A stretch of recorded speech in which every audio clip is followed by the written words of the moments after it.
In the sprawling, glittering oasis of Las Vegas, a city built on the intoxicating promise of fortune and reinvention, the Bellagio Hotel stands as a monument to opulent dreams. Its fountains dance in the desert air, a choreographed spectacle of water, light, and music, drawing millions of eyes to its manufactured wonder. But on a sweltering summer day in the year 2000, inside one of its many luxurious rooms, a very different and far more tragic story was reaching its final silent scene. Away from the casino floor's cheerful cacophony and the shimmer of the Strip, a young man who had once been the face of a generation's disaffection lay dead. He was only 25 years old. His name was Justin Pierce, and for a fleeting, incandescent moment in the mid-1990s, he was an icon. His story is not just one of a promising life cut short. It's a raw, unflinching look at the collision of art and reality, the weight of sudden fame, and the fragile line between embodying a character and being consumed by it. This isn't just a Hollywood tragedy. It's the story of a kid from the streets, a real kid whose authenticity became his greatest asset, and perhaps his most terrible burden. To understand Justin Pierce, you have to understand the world that forged him. The New York City of the late 1980s and early 90s was a city on the edge. It was a pre-Giuliani landscape, a grimy, chaotic, and exhilarating metropolis where creativity flourished in the cracks of urban decay. The slick, commercialized sheen of Times Square was years away. In its place was a world of graffiti-covered subway cars, crumbling tenement buildings, and a palpable sense of danger and possibility. It was a city where different subcultures, from punk rock to hip-hop, collided and cross-pollinated on the streets. And one of the most vibrant and visible of these subcultures was skateboarding. For a certain breed of teenagers, skateboarding wasn't just a hobby. It was an identity. It was a way of reclaiming the hostile concrete of the city and transforming it into a playground. Skaters were outlaws and artists, their language spoken in the clatter of urethane wheels on pavement and the scrape of a board against a metal rail. They gathered in places like Washington Square Park and the Brooklyn banks, forming tight-knit crews that became their surrogate families. This wasn't the sun-drenched suburban skate scene of California. This was East Coast skateboarding, gritty, raw, and resourceful. It was in this crucible of adolescent rebellion and street-level creativity that Justin Pierce found his first home. He was born in London, England, on March 21, 1975, to a Welsh mother and an American father. But his roots in the UK were shallow. His family relocated to New York City, settling in the Marble Hill neighborhood, an area geographically in the Bronx but politically part of Manhattan. It was a childhood marked by instability. His parents' marriage dissolved in a bitter divorce when he was 15, an event that seemed to shatter his world. He began acting out, his grades plummeted, and the four walls of home started to feel more like a prison than a sanctuary. He dropped out of high school, and like so many kids from fractured homes, took to the streets. His life became a nomadic existence. He would crash on friends' couches, sleep in the stairwells of apartment buildings, and sometimes find shelter in the subterranean tunnels of the subway system. His days were filled with petty theft, stealing food to eat, beer to drink, and above all, skateboarding. He wasn't just a casual skater. He was exceptionally talented.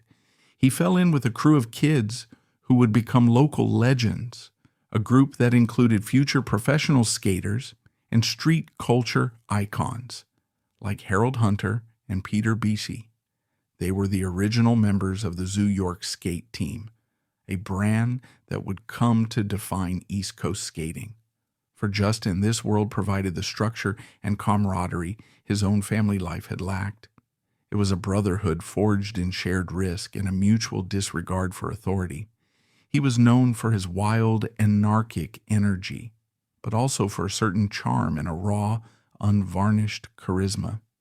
It was this very authenticity that would, by a complete accident of fate, catapult him from the city's grimy pavement to the silver screen. In the early 1990s, a controversial photographer named Larry Clark was a notorious figure in the art world. He was known for his shockingly intimate and explicit photos of aimless, drug-using teenagers in his book Tulsa. By 1993, Clark had decided to translate his static, disturbing images into motion to make a film that would capture the reality of contemporary teenage life with a veracity that Hollywood wouldn't dare touch. He found a kindred spirit in a prodigious 19-year-old skater from New York named Harmony Korine, who had penned a screenplay in a matter of weeks. That screenplay was called Kids. The script was a brutal, fly-on-the-wall depiction of a single day in the life of a group of New York City teenagers. It revolved around sex, drugs, and skateboarding, all rendered in a style that felt more like a documentary than a feature film. To achieve the absolute realism he craved, Clark knew he couldn't cast Hollywood actors. He needed real kids, the very teenagers the film was about. So he started hanging out where they did, primarily in and around Washington Square Park, camera in hand, looking for faces that told a story. One day Clark was at the park when he saw a group of skaters. Among them was Justin Pierce. Clark was immediately drawn to him. It wasn't just his look, the lanky frame, the unruly hair, the mischievous glint in his eye. It was his energy. He was loud, funny, and possessed a kind of magnetic, self-destructive charm. Clark started talking to him and his friends. He learned that Justin was, for all intents and purposes, homeless. He was living the exact life Clark wanted to portray. The story of his casting is a piece of New York folklore. According to the legend, Justin had been caught stealing a pair of pants from a thrift store and was being chased. He scrambled over a car to escape and in the process broke his wrist. Later, nursing his injury, he was back in the park when Clark approached him. The director, seeing the authentic grit in this scruffy kid, invited him to audition. Justin, ever the hustler, allegedly tried to sell Clark some marijuana. Instead of being put off, Clark was even more convinced. This wasn't an actor trying to play a part.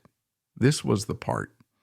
Justin was cast as Casper, one of the film's central characters, and the best friend of the predatory protagonist, Telly.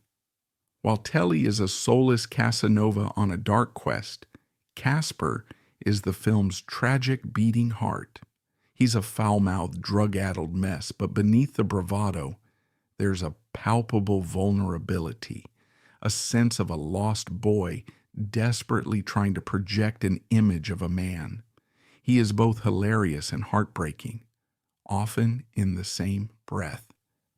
And Justin didn't just play him. He inhabited him.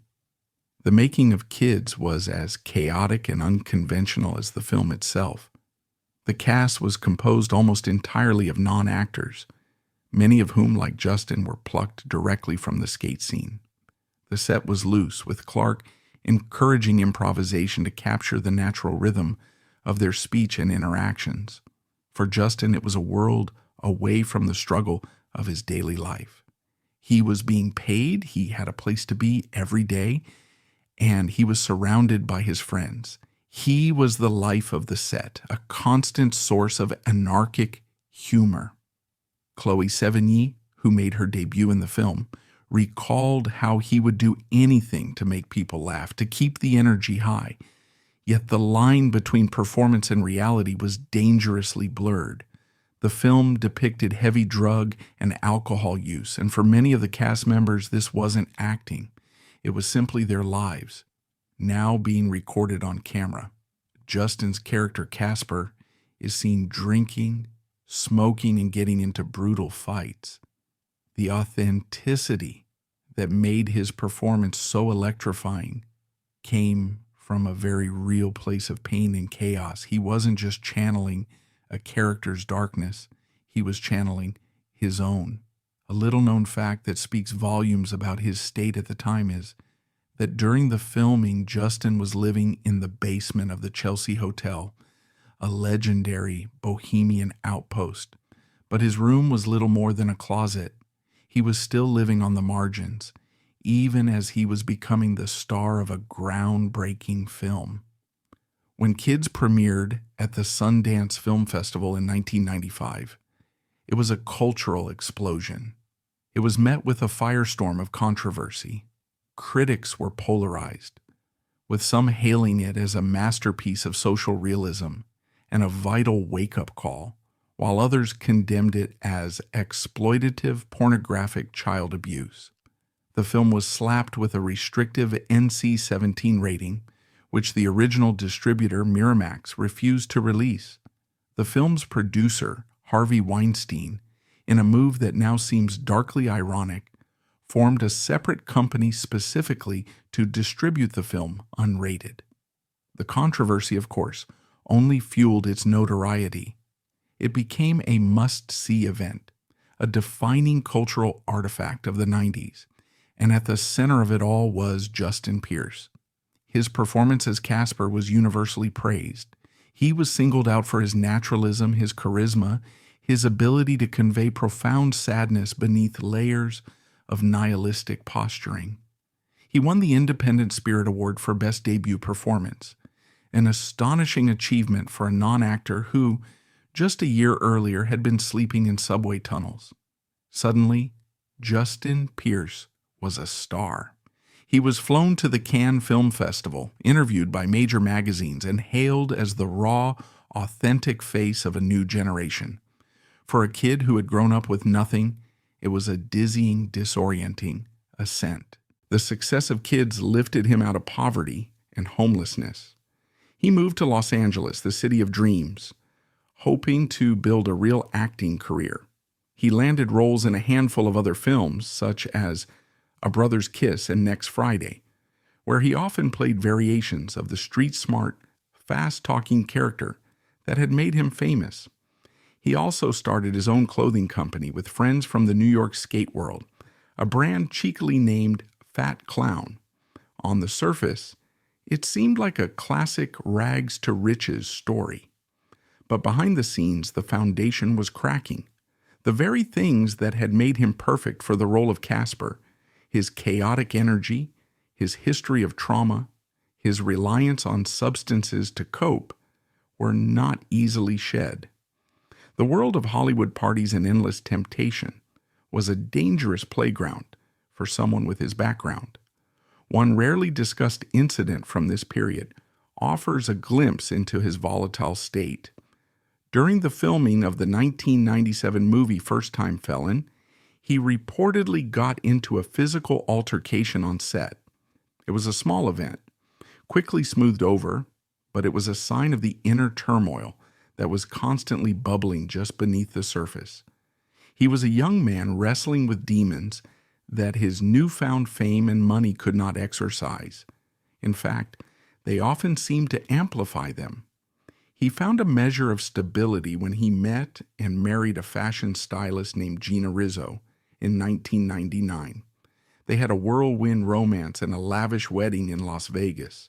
Friends said that Gina was a grounding force in his life, that she tried to help him navigate the treacherous waters of his career and his personal struggles.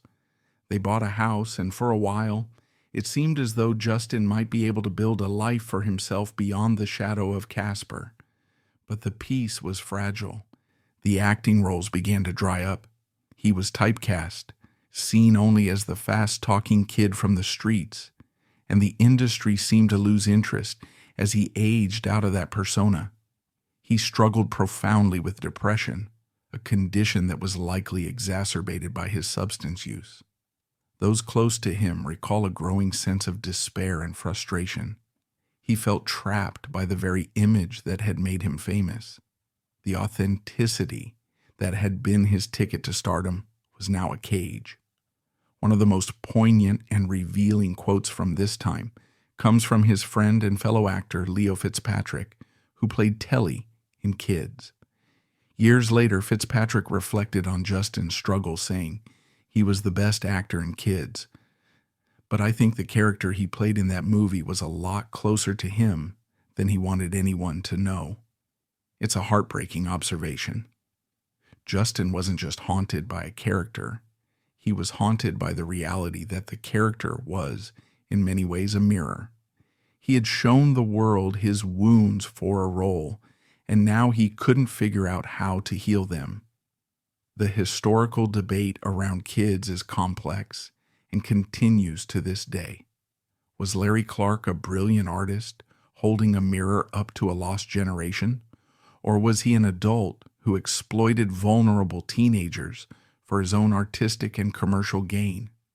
The truth, as it often is, likely lies somewhere in the murky middle.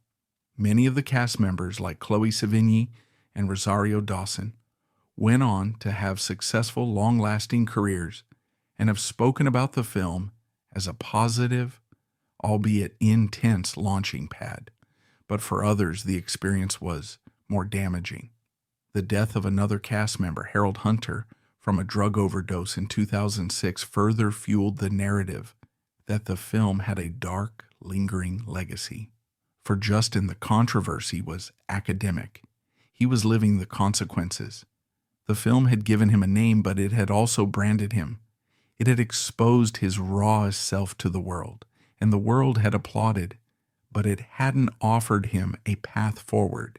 He was stuck, a living ghost of a 90s cultural moment, a symbol of teen angst who was now a man in his mid-20s with no clear future. In July of 2000, Justin and Gina returned to Las Vegas, the city where they had married just over a year earlier.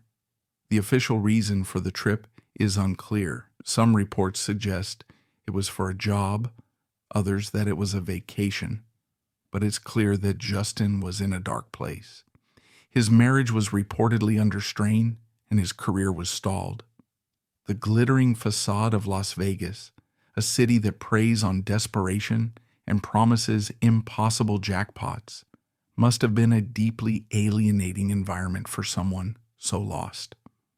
On July 10th, 2000, Justin Pierce checked into the Bellagio Hotel alone. What happened in that room is known only to him. But later that day, hotel security was called to check on his welfare. They found him deceased. He had taken his own life. He left behind 2 suicide notes, the contents of which have never been made public. He was just 25 years old. The news sent a shockwave through the communities that had known him, the film world, the skate scene, and the generation of young people who had seen themselves in his portrayal of Casper, the kid who had embodied the reckless, live-for-the-moment ethos of 90s youth culture had run out of moments. The long-term significance of Justin Pierce's story is layered and deeply sorrowful. On one level, it's a cautionary tale about the perils of sudden fame, a narrative we've seen play out with countless child stars. He was an unprepared, vulnerable young man thrust into a world that celebrated his authenticity but offered him no tools to cope with the underlying trauma that created it. He was commodified for his pain, and when the novelty wore off, he was left to deal with the wreckage alone. But his story is also more than that. It's a powerful testament to the enduring human cost of art that blurs the line with reality. Kids remains a vital, shocking, and important film, a time capsule of a specific era's anxieties. But its power comes directly from the real lives and real pain of its subjects. Justin Pierce's performance is unforgettable because it's true, and that truth ultimately consumed him. He remains frozen in time as Casper, the eternally youthful, tragic figure, a symbol of rebellion and vulnerability. His legacy is a reminder that behind the cultural icons we create, behind the characters we love on screen, are fragile human beings fighting battles we can't see. He wasn't just a character in a movie. He was a son, a husband, a friend, a brilliant spark of talent from the streets of New York, whose light burned incredibly brightly, and then, all too soon, was extinguished. In the end, the story of Justin Pierce is one of profound and heartbreaking contradictions. He was a kid who found a family on the streets, only to be plucked from them by a fame that left him more isolated than ever. He was celebrated for an authenticity that was born from a pain he could never escape. His greatest triumph on screen was to play a boy who was lost, and he tragically spent the rest of his short life proving just how much of that role was real. He wasn't just a face of the 90s counterculture, he was one of its casualties. His story forces us to look beyond the nostalgia and see the real human price of the raw, unfiltered art we so often claim to admire. Justin Pierce's life was not a movie. It was a brief, brilliant, and deeply painful human experience. And its quiet, tragic ending in that Las Vegas hotel room echoes with a power and a sadness that no screenplay could ever truly capture. We're done for today. Thanks so much for watching. If you found this helpful, smash the like button, comment below, and hit subscribe for more great content coming your way soon.